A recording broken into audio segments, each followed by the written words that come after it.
हैं। अलंकार को पढ़ने से पहले दो क्वेश्चन हमेशा बच्चों से पूछा जाता है कि ये बताओ कि अलंकार का संधि विच्छेद क्या होता है। बहुत परेशान करने वाला यह क्वेश्चन। अलंकार का जो संधि विच्छेद होता है, इसको अगर हम ब्रेक करेंगे तो अलम धनकार बराबर अलंकार होता है। और जिसमें अलम का मतलब पूछा गया है एग्जाम में, एक एग्जाम में अलंकार का मतलब भी पूछा गया है, तो उसका मतलब होता है आभूषण या गहना। याद रखिएगा, अलंकार का अर्थ आभूषण या गहना, उसमें मिलने वाले शब्द अलम का अर्थ आभूषण या गहना। अब यह किस प्रकार का आभूषण है? जिस तरीके से कोई स्त्री अपने शरीर पर आभूषण पहनती है और अपने शरीर की शोभा बढ़ाती है लोगों के बीच में, इसी तरीके से काव्य की शोभा को बढ़ाने वाले तत्वों को क्या कहते हैं? अलंकार कहते हैं। VIMP क्वेश्चन थोड़ा सा कठिन करेगा तो यहीं से पूछ लेगा। क्या कहेगा कि काव्य की शोभा बढ़ाने वाले तत्वों को क्या कहते हैं? तो वहां पर ऑप्शन होगा, रस भी होगा, छंद भी होगा और अलंकार भी होगा। तब आप कंफ्यूज हो जाएंगे। तो जब काव्य वर्ण आए तो काव्य की शोभा बढ़ाने वाले शब्दों को अलंकार कहते हैं। अब देखिए, मात्र 7 अलंकार आपके एग्जाम में ज्यादातर पूछे जाते हैं। इसमें आपको एक डिटेल जो दी गई है, इससे आप परेशान मत होना। केवल आपको शब्दालंकार और अर्थालंकार के टोटल मिलाकर 7 अलंकार देखने हैं। तो चलिए वीडियो स्टार्ट करते हैं और लिखिएगा कि अलंकार के अर्थ कितने, भेद कितने होते हैं। तो 2 भेद होते हैं। पहला है शब्दालंकार और दूसरा है अर्थालंकार। यदि पहली बार आप चैनल पर हैं तो VIMP इंपॉर्टेंट वीडियोस में शामिल होने के लिए, ईमानदारी से सिलेक्शन प्राप्त करने के लिए चैनल को सब्सक्राइब कर लें। राष्ट्र हित में आप सभी के माता पिता को मेरा जय हिंद, इनकलाब जिंदाबाद। अर्थालंकार की बात करी जाए तो दोस्तों, एक है शब्दालंकार, एक है अर्थालंकार, जिसमें हम अर्थालंकार को सबसे पहले जान लेते हैं। अर्थालंकार में सबसे पहला है उपमा, जो एग्जाम में सबसे ज्यादा पूछा जाता है, इसलिए इसको सबसे नंबर 1 पर रखा गया है। देखिए, उपमा अलंकार, उपमा अलंकार को एग्जाम में कैसे पहचाने? जैसे आपको यह क्वेश्चन दे दिया और कह देता है कि भैया ये बताओ कि इसमें कौन सा अलंकार है, बच्चे परेशान। अब समझिए कि उपमा अलंकार में जब पंक्ति में योजक चिन्ह, योजक चिन्ह ऐसा होता है, ये विराम चिन्ह कहलाता है, जिसको हम कह सकते हैं क्या? जिसको हम कह सकते हैं द्वंद्व समास में जो प्रयुक्त होने वाला चिन्ह है। ये विराम चिन्ह कौन सा है? ये विराम चिन्ह योजक चिन्ह है।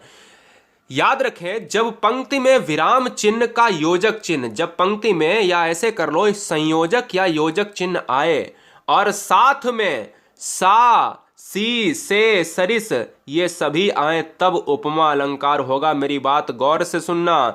अगर दिमाग में फीड नहीं हुआ, फिर से फीड कर लो। मुख चंद्रमा सा सुंदर है, कर कमल सा कोमल है। ये जरूरी नहीं है एग्जाम में आ जाए, लेकिन 90% यही एग्जाम्पल कुछ क्वेश्चन में पूछे जाते हैं। लेकिन आपको तो अपनी ट्रिक पर ध्यान देना है कि अगर एग्जाम्पल में, अगर क्वेश्चन में चिन्ह आता है ये वाला, और उसके बाद सा आता है, सी आता है, से आता है या सरिस आता है, तो आप तुरंत आंख बंद करके उपमा अलंकार लगा देना।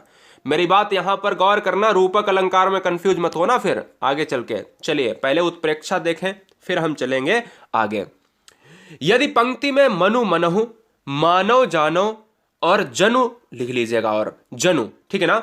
यदि पंक्ति में, अगर एग्जाम में आया हुआ क्वेश्चन आपका क्या कह रहा है कि अगर उस क्वेश्चन में मनु आ रहा है, मनहु आ रहा है, मानव आ रहा है, जनु आ रहा है, जानो आ रहा है, आदि अगर आते हैं, तो वहां पर उत्प्रेक्षा अलंकार होता है। जैसे जनु वर्षा ऋतु प्रकट बुढ़ाई, जनु वर्षा ऋतु प्रकट बुढ़ाई, नेत्र मानो कमल है। अब देखिए, यहां पर जनु जानो, हमने आपसे कहा था ना, जनु लिख लीजिएगा, जनु जानो, जनु और मनु और लिख लीजिएगा, मनु अच्छा लिखा है। जनु जानो मनु मानो, तो ये सभी क्या है? जनु अगर आ रहा है, अगर मानो आ रहा है, और तीसरा एग्जाम्पल है सोहत ओढ़े पीत पट श्याम सलोने गात, मनहु नीलमर। ये देखिए, ये सभी अगर शब्द आते हैं तो मनहु, ये सभी अगर शब्द आते हैं, ये वाचक शब्द अगर एग्जाम में आपको क्वेश्चन में मिल जाते हैं, तो आपको अर्थ, कभी भी अलंकार का अर्थ मत निकालना, गलती मत करना। अलंकार का अर्थ निकालोगे तो क्वेश्चन में समय ज्यादा लगेगा और क्वेश्चन की संभावना नहीं है कि भाई सही हो भी जाए। ठीक है, बाद बाकी आप याद रख लीजिएगा कि जो ऐसे शब्द हैं अगर किसी अलंकार में प्रयोग हो रहे हैं वो सभी उत्प्रेक्षा अलंकार होंगे। अगला, अतिशयोक्ति और मानवीय अलंकार बड़ा मजेदार है। देखिए, अतिशयोक्ति अलंकार क्या है दोस्तों? जहां किसी गुण, अब देखो बीआईएमपी क्वेश्चन पिछली बार एग्जाम में यही क्वेश्चन पूछ लिया गया और इसकी भी परिभाषा पिछली बार एग्जाम में क्वेश्चन में पूछा गया, ठीक है ना? तो दोनों को बहुत ध्यान से देखें कि जहां किसी गुण या स्थिति का बढ़ा चढ़ाकर वर्णन किया जाए तो वहां पर अतिशयोक्ति अलंकार होता है। जहां पर कोई भी चीज बढ़ा चढ़ाकर वर्णित की जाए वहां अतिशयोक्ति अलंकार होता है। आगे नदियां पड़ी अपार, घोड़ा कैसे उतरे पार, राणा ने सोचा इस पार, तब तक चेतक था उस पार। मैं ये कह सकता हूं कि क्या यहां पर ऐसा संभव हो सकता है? बहुत अपार नदी चढ़ी हुई है एकदम से, तो क्या घोड़ा यहां पर उतर सकता है? यहां पर घोड़े के कार्य को बढ़ा चढ़ाकर वर्णित किया गया है। मेरी बात समझ रहे ना? तो अब जिस तरीके से आपने देखा होगा कि हनुमान जी की बात करी गई थी जिसमें हनुमान की पूंछ में लगन न पाई आग, लंका सिगरी जल गई, है ना? तो इस तरीके से हम ये कह सकते हैं कि वहां पर भी बढ़ा चढ़ाकर वर्णित की गई चीजें हैं। तो यहां जब भी क्वेश्चन के एग्जाम्पल में आपको पता चल जाएगा, जब भी आप पढ़ोगे एग्जाम्पल या क्वेश्चन पढ़ोगे तो उसमें अगर फालतू की बात, अगर एकदम से बढ़ा चढ़ाकर भाई तिल का ताड़ बना देना अगर लिखा हो तो वो अतिशयोक्ति अलंकार हो जाएगा। कोई समस्या है ही नहीं। बोलो डाउट है? कोई डाउट है? नो डाउट है, वीआईएमपी है, नोट कर लीजिएगा। मानवीयकरण अलंकार में देखिए क्या है। मानवीयकरण नाम से ही पता चल रहा होगा, मानव, मानव की बात कर रहा है, मानव में जान होती है। जब प्राकृतिक वस्तुओं में पेड़ पौधे बादल आदि में मानवीय भावनाओं का वर्णन किया जाता है, मतलब जैसे कोई पेड़ पौधा है और वो मनुष्य की तरह कार्य करे, बादल है कोई मनुष्य की तरह कार्य करे, सूर्य की किरणें हैं वो मनुष्य की तरह कार्य करें, फूल हैं वो मनुष्य की तरह कार्य करें, तो वहां पर क्या होगा? मानवीयकरण अलंकार होता है, ठीक है? जैसे फूल हंसे कलियां मुस्काई, सागर के उर पर नाच नाच करती हैं लहरें मधुर गान। ध्यान दीजिएगा, सागर के उर पर का मतलब समझ रहे हो ना, तटीय इलाका। नाच नाच करती हैं लहरें मधुर गान। क्या फूल भी कभी मुस्का सकते हैं? क्या कलियां भी मुस्का सकती हैं? फूल हंस सकते हैं, कलियां मुस्काई, क्या मुस्का सकती हैं? कभी देखा नहीं। जब भी चीजों में मानवीय चीजें जो है प्रदर्शित की जाएं, सागर के उर पार क्या लहरें जो हैं गाना गाएंगी? क्या नाचेंगी? नहीं। क्या ऐसा पॉसिबल है? जी बिल्कुल नहीं, ठीक है ना? तो ये जब भी चीजें मनुष्य की तरह कार्य करें एग्जाम में, आपके क्वेश्चन में, आपके एग्जाम हॉल में, तुरंत आप मानवीयकरण अलंकार लॉक कर जाइएगा। सब्सक्राइब जरूर कर लें। अब हम शब्दालंकार के मात्र 3 जो है अलंकार देखेंगे जो वेरी वेरी मोस्ट इंपॉर्टेंट है। अभी तक हम क्या देखते रहे? अर्थालंकार। अब हम शब्दालंकार। भाई बच्चे कहते होंगे कि अर्थालंकार शब्दालंकार में क्या अंतर है? शब्दालंकार में शब्द की प्रधानता और अर्थालंकार में अर्थ की प्रधानता। बात खत्म। अब चलिए हम जान लेते हैं कि अनुप्रास अलंकार, जो बच्चों ने 10th और 12th में बहुत पढ़ा होगा, अनुप्रास में वर्ण वार वार आता है तो अनुप्रास अलंकार कहलाता है। अनुप्रास में हमेशा वर्ण क्या होता है? सिंगल वर्ण, जैसे का है, वाह है, चा है, माँ है, ता है, इस तरीके के ये सभी सिंगल वर्ण। अगर इनसे अगर मैं बना दूं, जैसे आपका नाम मैं ले लेता हूं, जैसे अगर मैं अखिलेश लिख देता हूं, ये अखिलेश क्या है? 4 वर्णों से मिलकर बना है। तो मैं ये क्या है? यहां पर दोस्तों हम वर्णों से शब्द बनाते हैं। हमें वर्ण से अगर मतलब है तो वो अनुप्रास अलंकार होगा।